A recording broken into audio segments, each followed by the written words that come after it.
বিষ খেয়ে নিজেকে শেষ করে দেওয়ার চেষ্টা করা রোগীকে মেডিকেল কলেজে ভর্তি করেও শেষ রক্ষা হলো না। শেষ পর্যন্ত হাসপাতালের শৌচাগারে গলায় গামছা দিয়ে ঝুলে নিজেকে শেষ করে দিলেন সাফাতুল্লাহ শেখ নামের এক ব্যক্তি। বছর 52 সাফাতুল্লাহর বাড়ি কান্দির রামেশ্বরপুর এলাকায়।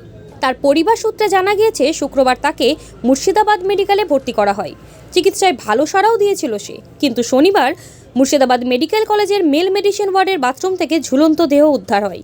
চিকিৎসকদের অনুমান অসুস্থতার কারণেই সে আত্মহত্যার প্রবণতায় ভুগছিল। তবে গোটা বিষয়টি তদন্ত করে দেখছে পুলিশ। পরশুদিন নিয়ে এসেছি, তারপরে পরশুদিন সেলাইন চলার পরে উল্টি করে কালকে একটু বেশি নরম পড়েছিল। ডাক্তাররা চেক করলো, বললো নর্মাল এসছে। একটা ছবি করার জন্য মানে কি হয়ে কিসের জন্য ভর্তি হয়েছিল, কি করেছিল? বৃষ্টি হয়েছিল। আচ্ছা, তারপরে রাত্রে ভালোই ছিল, বেশ সেলাইন তারপরে ও নিজে থেকে খুলে দিল, আমি আর চালাবো না বলে খেলো। তারপরে আমার সঙ্গে কথা বলছিল যে রাত্রে 3টে বাজলো, সেরি খাওয়ার টাইম। আমাকে বললো যে যাও খেয়ে আসো সেরি। মানে আমিও পাশের বেডবেলাকে একটু বললাম যে ভাই দেখিও, একটু আসে, মাথা খারাপ আছে, একটু দেখে রাখবে।